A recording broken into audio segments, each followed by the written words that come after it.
Hey friends, welcome back to my channel. For today's episode, I am going to show you how to make a simple blouse with a neckline yoke. So if you want to see how, keep on watching. The first thing you will need are patterns. I just drafted these patterns using a t-shirt that fits me really well.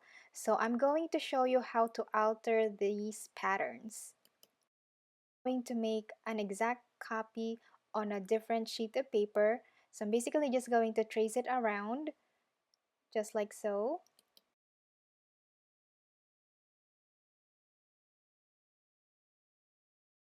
And then I am going to connect all the dots. So basically just transferring. I made a mess on that first line on the top, so ignore that one.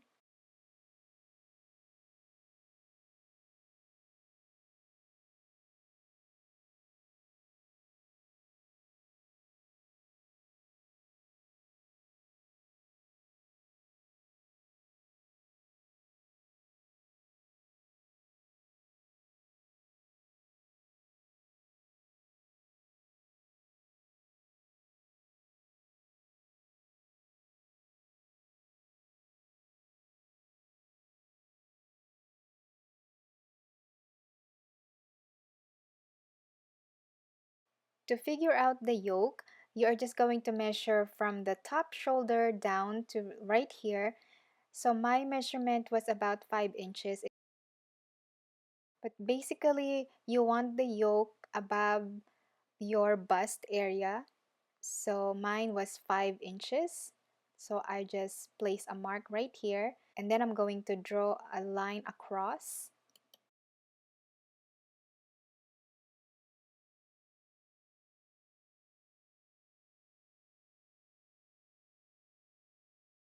And then I'm just going to put the label on, like where the fold is going to be and how many pieces I need to cut.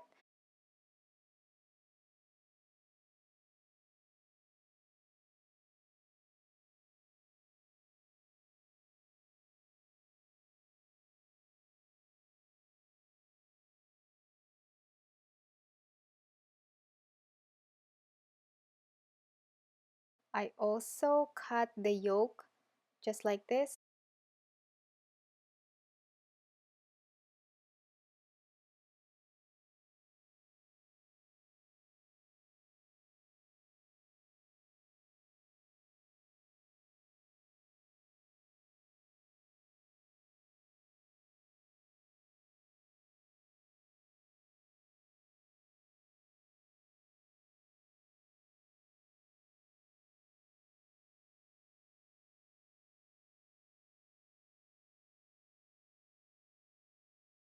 After that, you should have something like this.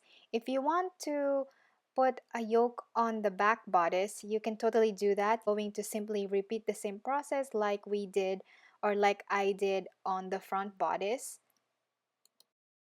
I am using a jersey knit. This is called a brush knit. That is my absolute favorite type of knit. It is very soft and it feels good on the skin. Now it's time to place the pattern onto the fabric. As you can see, I am putting the yoke on fold right here, and I'm going to pin it to secure.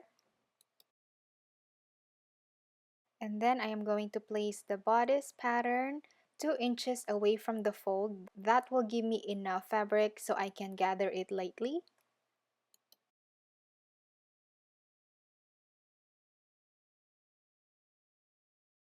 And then I will pin it to secure.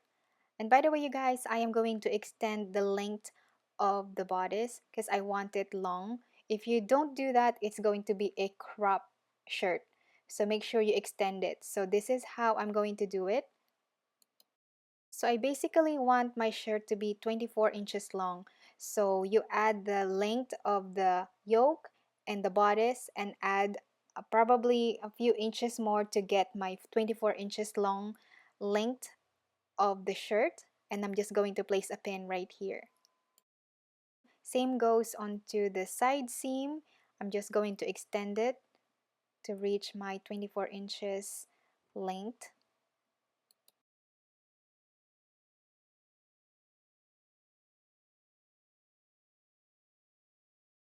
And don't forget to add seam allowances. I'm going to add about a quarter to 1/2 inch allowance here. And on the side seam, armhole, neckline, I don't have to because the pattern has allowances already.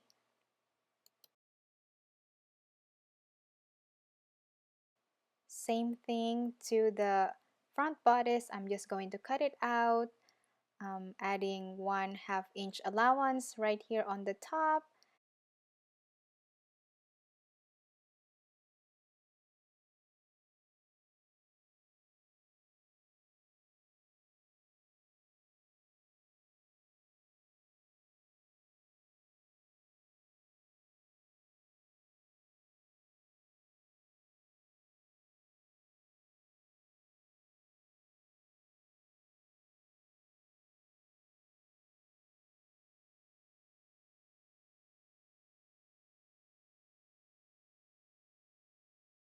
Now it's time to cut out the back bodice.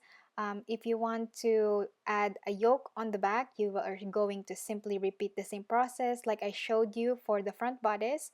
But because I'm a little lazy, I decided not to do a yoke on the back. Now I am going to place the pattern 2 inches away from the fold.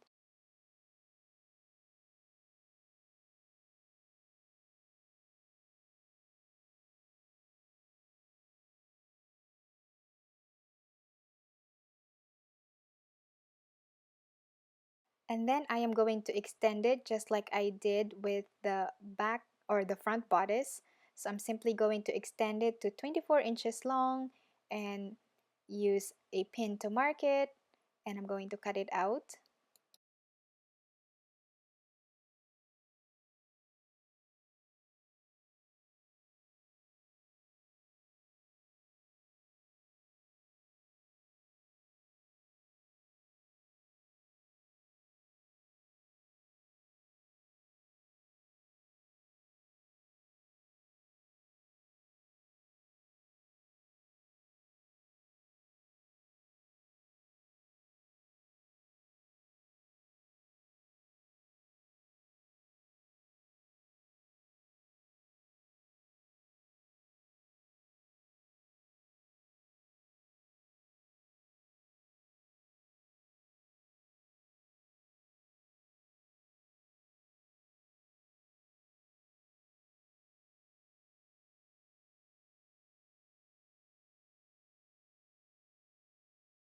Now this is optional, but I wanted to add a scallop side seams onto the dress or scallop hem. So I decided to curve the edges here.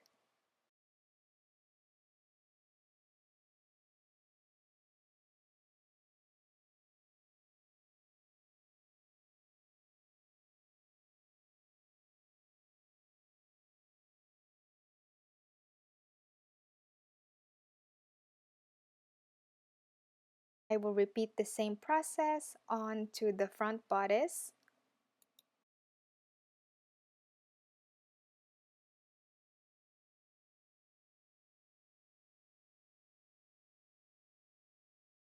And here I am marking the center back of the back bodice so I can easily pleat the back.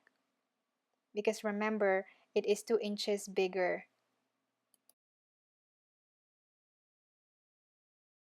Now I am going to do 2 small pleats, going to pinch it and then place it right at the center back, and I'm going to do the same thing onto the other side.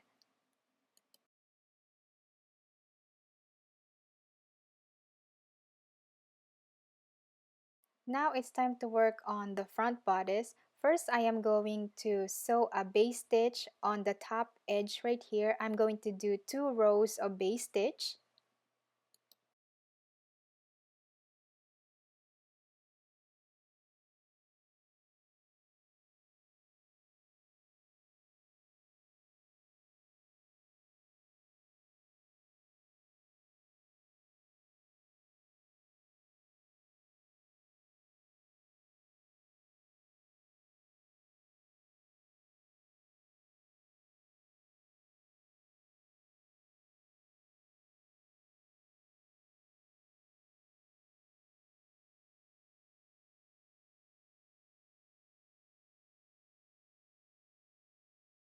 And then I am going to pull the bobbin thread and I'm going to lightly gather it. I am using the yoke as my guide, so I just want these two pieces to match.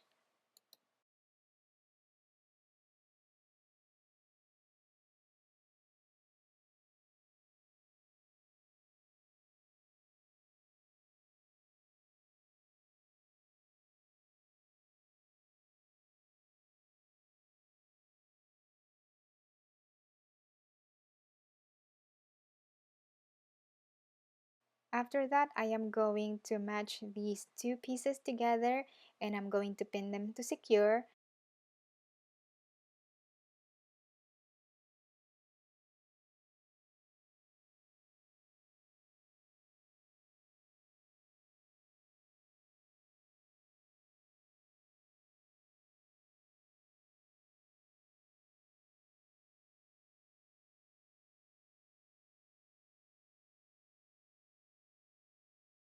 And then after that, I am going to sew it from here to the other end.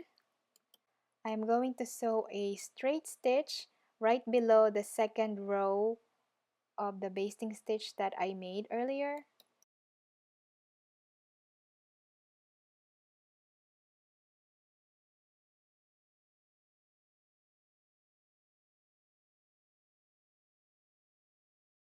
Next, I will carefully remove the base stitch. After this, you can actually serge it or just leave it like this because this type of fabric doesn't fray. It's totally okay if you don't serge it or zigzag stitch it.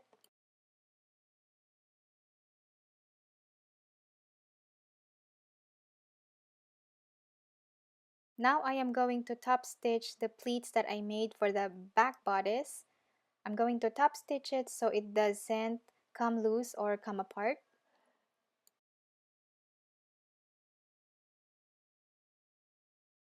After that, it's time to sew the front and back bodices together. I am going to serge the shoulder seams and the side seams. If you don't have a serger, just use your sewing machine. It's totally fine. I just like using my serger because it is way faster.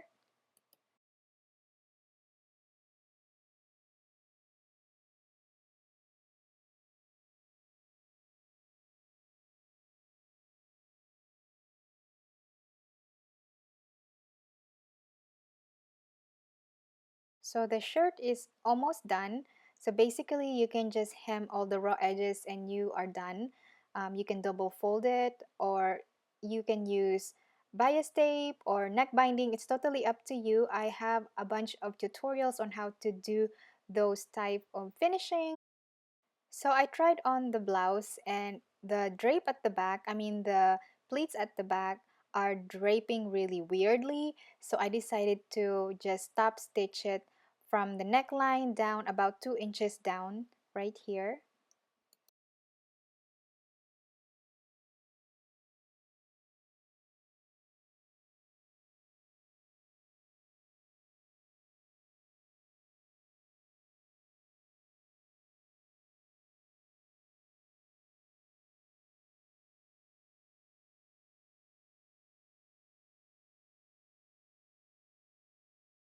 So now it's time to finish the neckline. I am going to be using a bias tape. First, I am going to sew a stay stitch all the way around the neckline and I am using a stretch stitch for this.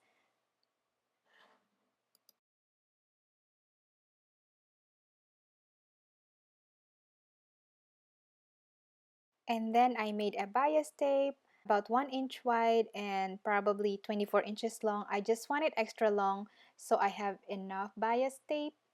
So I'm just going to sew it together like this to form a long strip of bias tape and then I'm going to trim the ends. Now I am going to place the bias tape on the edge of the neckline.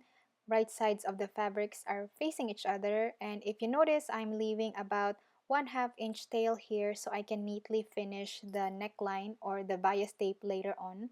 So I'm just going to place it on the edge. I'm going to pin it all the way around. Trim off any excess bias tape, leaving about 1/2 inch allowance on the end.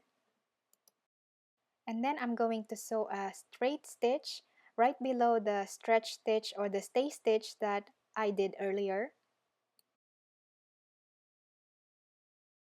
Unfortunately, my camera died right where I was reaching the end of the bias tape, but basically I just neatly tuck in the ends so the raw edges are hidden properly. I also did some small cuts around the neckline just to release the tension, especially on the curve. The neckline should look like this. You should have 3 raw edges. And now I am going to serge it. I said earlier, if you don't have a serger, you can always use a zigzag stitch to overlock the edges.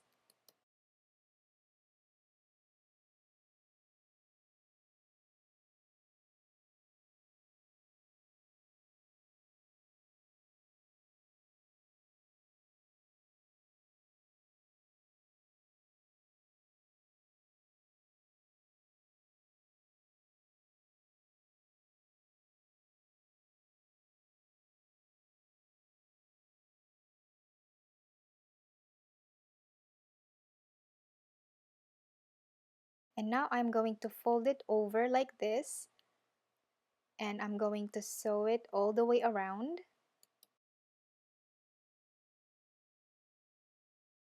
By the way, if you decided to do a sleeveless blouse, you can finish the armholes using a bias tape just like I showed you here. You are going to do the exact same steps.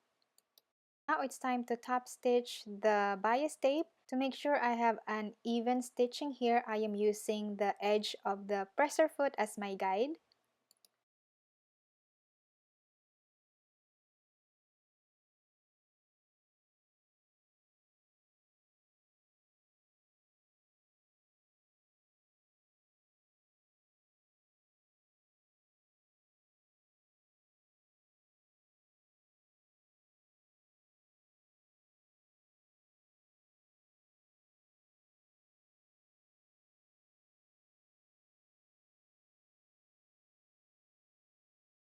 Now it's time to make the frilly or ruffle sleeves. So I'm basically going to cut out circles. So I fold it twice like this.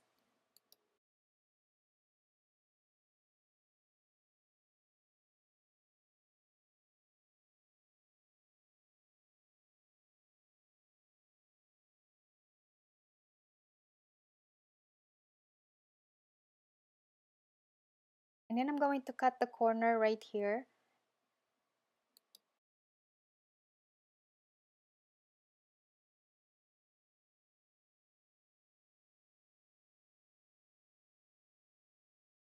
And then I'm going to cut out 2 inches wide strip. So I'm basically just going to cut out how many strips that I can get from this piece of fabric, and I'm going to sew them together to form a very long ruffle.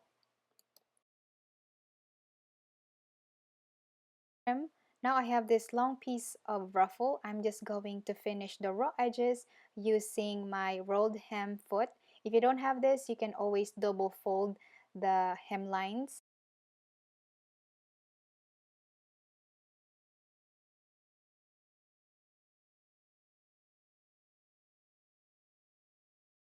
And then right after that, I measured the armhole. So the length of the armhole should match the ruffle that I'm going to make. So I will need 2 ruffles. So I just kind of measured it around. So for example, the measurement was 14. You are going to cut the ruffle into 14 inches long as well, plus 1/2 inch seam allowance. And you will need 2 pieces, obviously. Now it's time to sew the inseams. So I'm just going to sew it right here.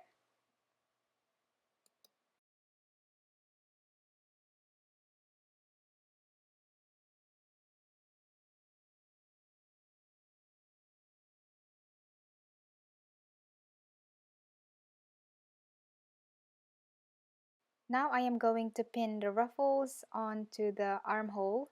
So first I match the seams and then pin it all the way around.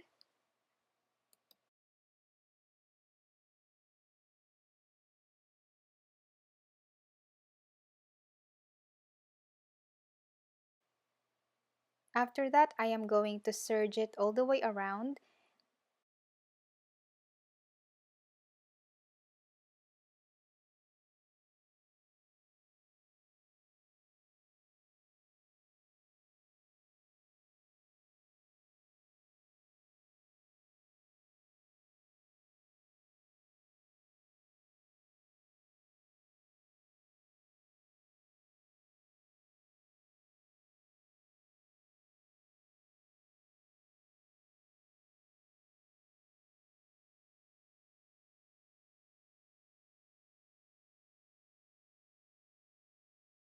Now the shirt is about 80% done. I noticed the armhole seams are showing, so I decided to top stitch the seams. So I'm basically just going to sew it all the way around, just like this. Just be sure that the seams are facing down, and you are going to repeat the same process onto the other sleeve.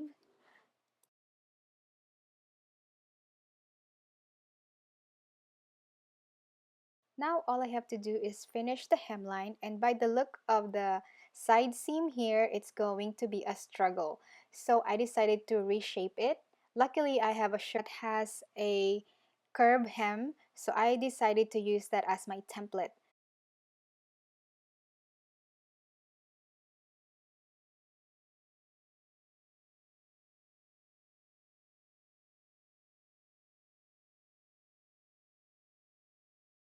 I then serge the raw edges all the way around, fold it in about 1/2 inch wide, and sew it all the way around, and the blouse is done. So this is the finished product. I really like how this blouse turned out. By the way, if you want it more flowy, you're going to add more to the pattern. So I added 2 inches, but if you want it really flowy, you can add at least 6 more inches if that is what you like. I also love the frilly ruffle sleeves. It's so cute. It's just like a um, small sleeves. It's almost like a sleeveless actually, but it's just add extra detail to the blouse. And the curved side seam turned out really good. I was so nervous about this one, but it turned out really well. And this is the back portion. So if I can go back, actually, I would like to add a yoke instead of doing it like this. But oh well, I learned something from this project. And this is how I will style it. I can actually wear it to church like this, or go to a picnic or somewhere. I can also just dress it casually just like this. Just pair it with a pencil skirt because the top is flowy enough and it's actually long enough and it will cover the backside. Thank you so much for watching, and I hope you like this video. I hope this is helpful to you. Don't forget to subscribe to my channel, and I will see you soon. Bye!